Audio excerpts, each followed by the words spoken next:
They're asking about homo and lumo. So this concept comes from the MOT. Okay. First, we will learn the basics of MOT and how the MOT approaches to solve this problem. Okay. Let's start.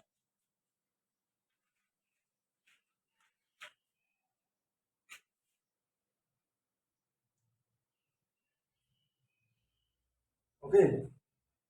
Now, MOT is like the molecular orbital theory. Okay. Now, in molecules, when they form, they need atoms. Means when the atomic orbitals come closer, they form a molecular orbital. It is the common sense. Now, let's suppose this is the atomic orbital of hydrogen.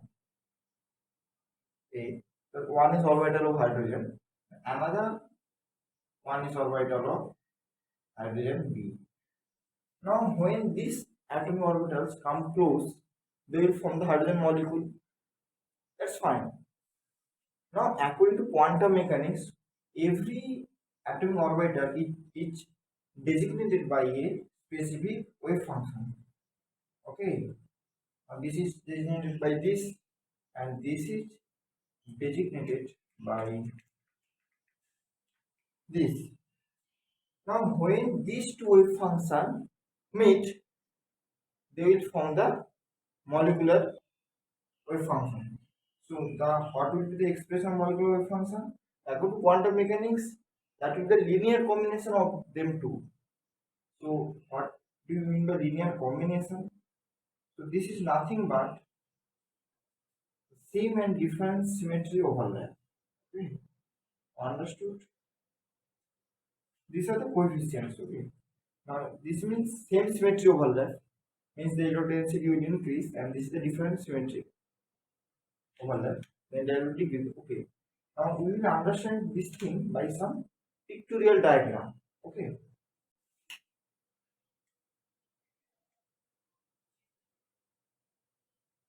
This orbital having the symmetry,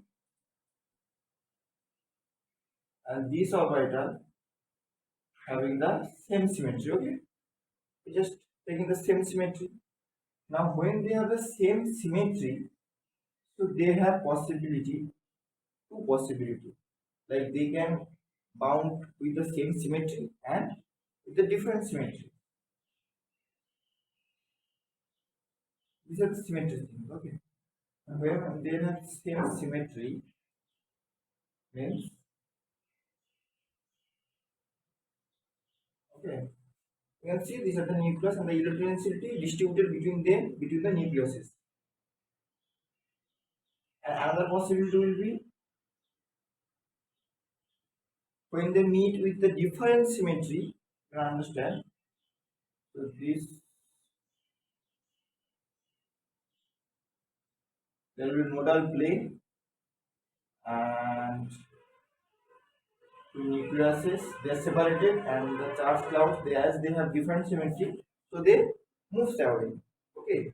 Now see when there is a same symmetry overlap, the repulsion between the two nuclei diminishes because they are screened by the electron cloud. Okay, so it stabilizes. That's why its energy decreases. And when they overlap with the different symmetry, so the what happens? The electron cloud repels each other and it moves away from the nucleus. So the repulsion between the nucleus increases. So it destabilizes and the energy increases. Okay, that's why we take this as bonding and this is anti-bonding. Understood? Now the amount of energy it will decrease, the same amount of energy it will increase. Okay. Now another thing, as these are head on overlap, so they will form the sigma bond. Okay, this is we call sigma bonding, and this is called sigma bond, sigma anti-bonding. Okay, it represented the sigma and sigma star.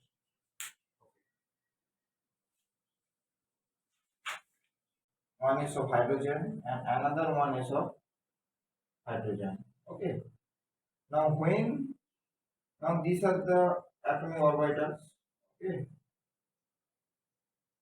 When they form the bonding, this will destabilize, and when they form the anti-bonding,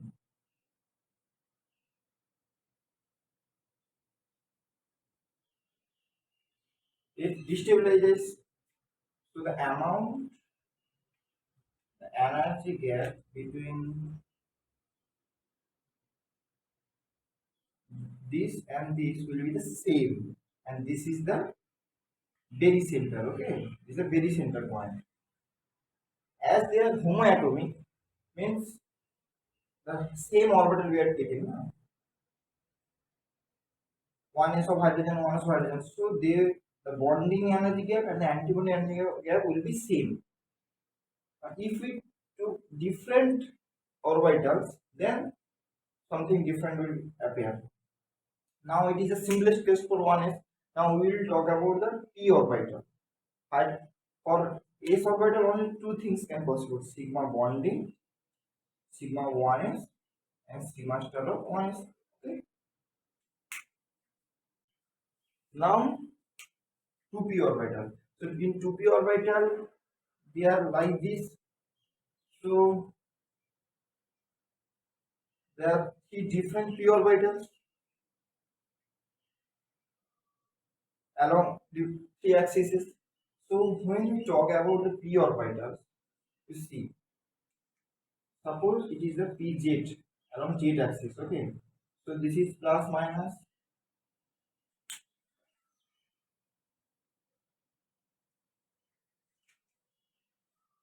Suppose this is the pz orbital and another pz orbital. Okay, now when they also have same, when they same symmetry overlap, they will give rise to the sigma bonding. Means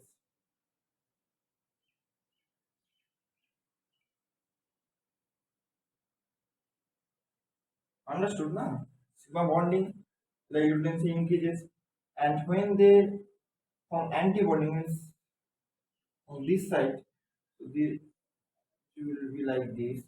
There will be nodal plane.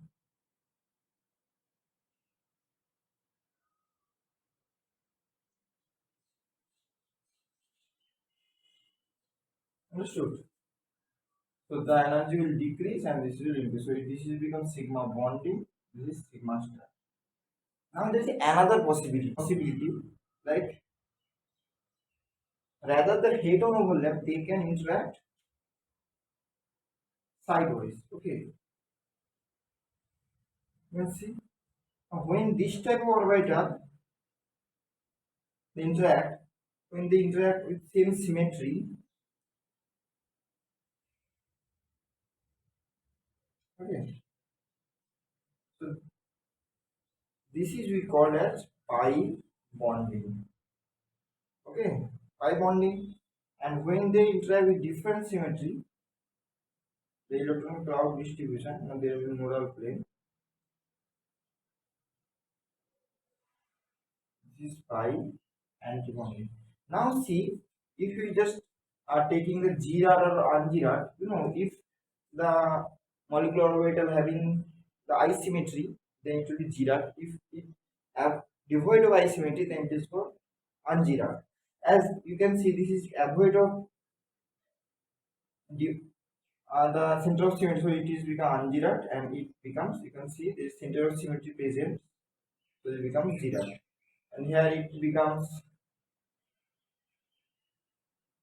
zero and becomes understood. So first pz that gives the sigma bonding like this, understood, and it will be the anti bonding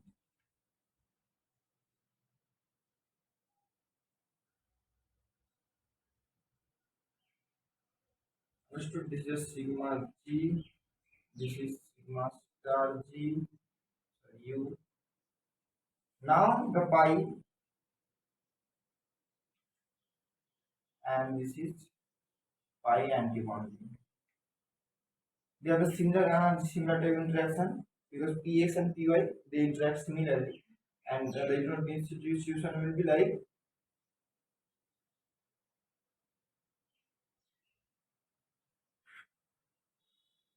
this one, and here it will be,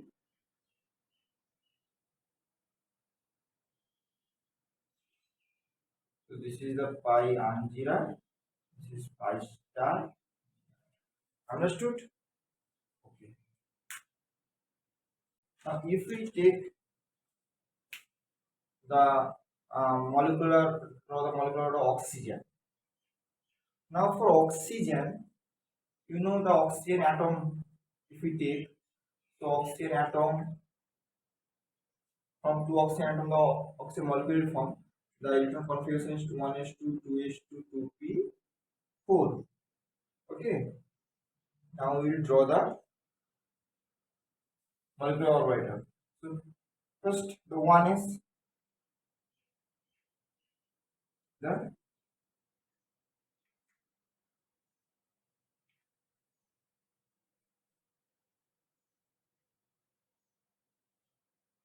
okay, is a 2p. Understood how this 2p forms this type of orientation? Now we put the electron now. So in one end there is two electron. Now this is the interesting thing. Now you see this atomic orbital gives two electron, and this also have two electron. Now you see, as this is the Bailey center, okay, and so this electron can go there, and this electron can go there. So they are like in a delocalized form. It's not like that this electron only come here, this electron go there. It's not like that. Okay. The thing is that everywhere they can go. So we'll put one by one electron, just filling up by taking the principal, obeying the principal. One star, five, one G star have the unpaired electron. Okay. So unpaired electron means they are paramagnetic in nature. Understood? The paramagnetic in nature. And now this is the HOMO, highest occupied molecular orbital. Understood? This is all molecular orbital and highly occupied, the highest energy. And this is the LUMO. Because there are other orbital also, but they are unfilled. Like 3D, 4S, everything is there. So these are lowest unoccupied molecular orbital. So this is called the LUMO. Understood? I draw it. So I will show you. So suppose this is the sigma 2G and 11. This is sigma 2G star. This is sigma Tg, and this is sigma 3G.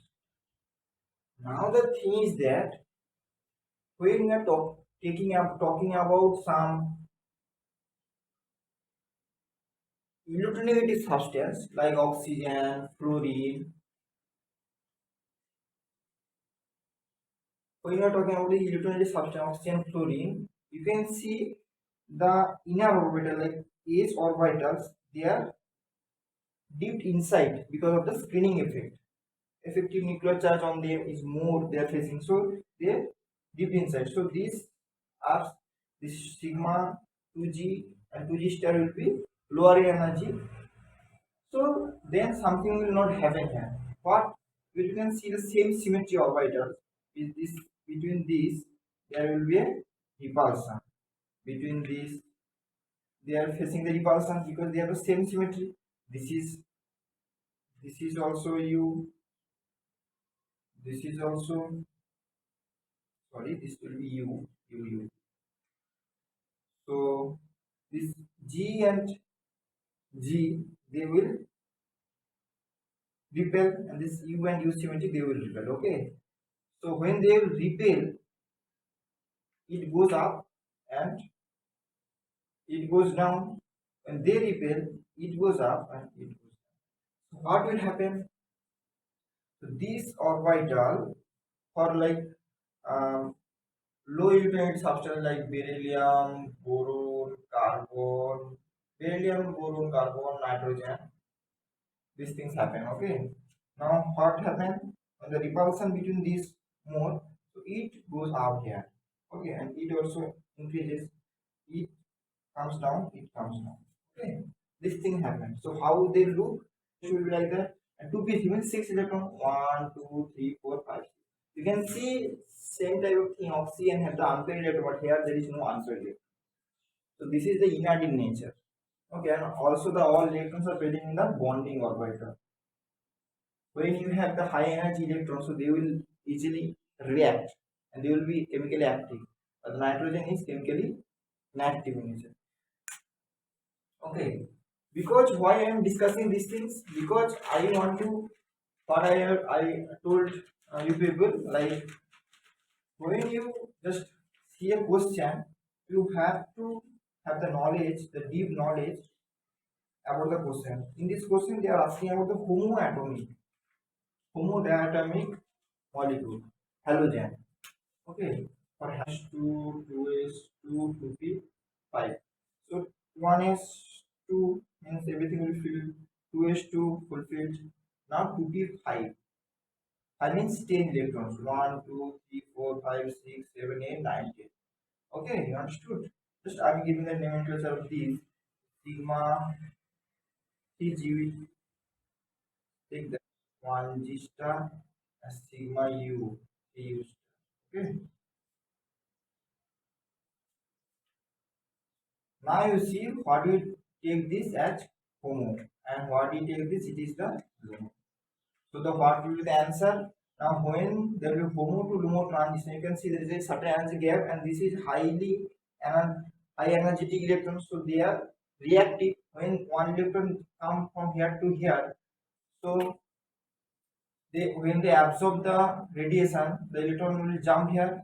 After releasing the radiation, you will show a color. They will emit a radiation, and when we give the photographic plate, you can see the color. Okay, so then will be pi 1 G star 2. Understood? This transition will happen. Okay, of a triatomic molecule. Okay,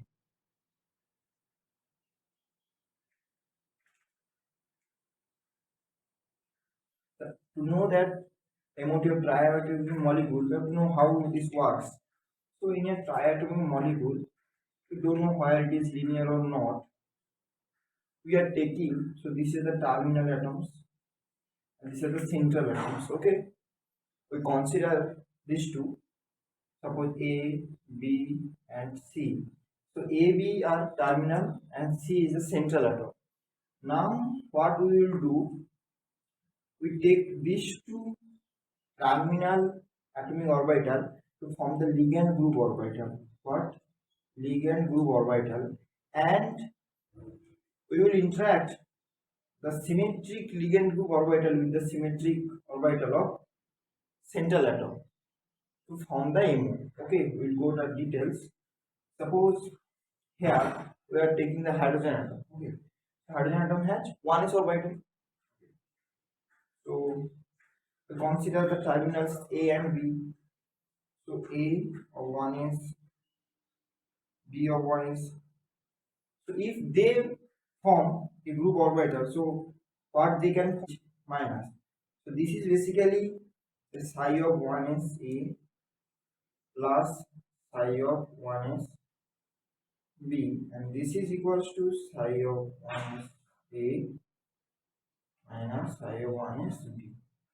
So this is symmetric and this is antisymmetric. Understood? Now in the central orbital, okay, the central orbital only one possibility is there. The psi 1 is, this is symmetric in nature. So this symmetric orbital will interact with this, form the MO. Okay.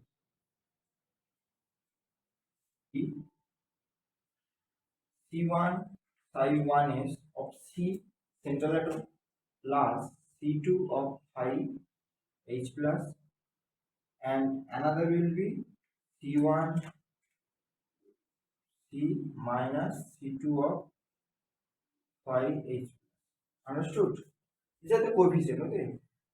These are the MO, and this is we take at psi 1, this is psi 2, and another is psi 3. What is that? That is the this thing. That psi 1 is A minus psi 1 is B. So as there is no antisymmetric orbital in the central atom, so this orbital remains as. Now if we take the MO diagram, then how it will look. So here are the terminal orbitals. So,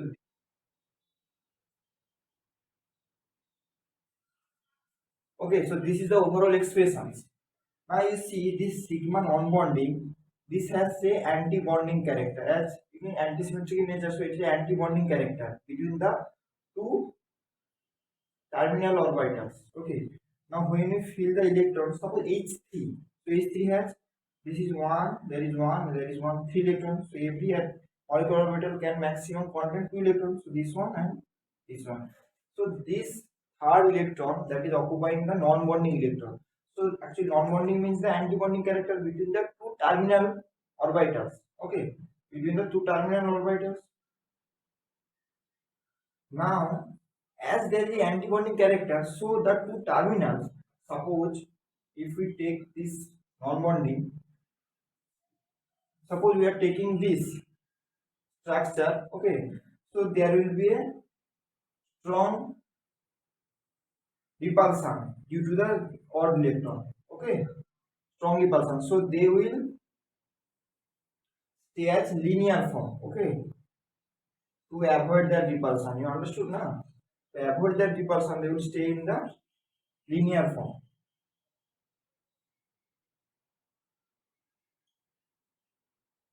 Understood? Now if we remove that electron, okay, remove that electron. So what we are talking about is the plus. Then this repulsion will be removed. Now when we remove that one electron, then the repulsion will remove. So that's why no such repulsion between the terminal hydrogen one s orbital is there. So they can bend, and overall they are staying as a, they are forming a equilateral triangle. Okay. So this is the H3 plus, and this is H3. Understood now? So the bond angle will be 60. So why they are staying as a equilateral triangle? Because the repulsion between the terminal orbitals is not present here due to the absence of that antibonding, weakly antibonding character electron. Okay.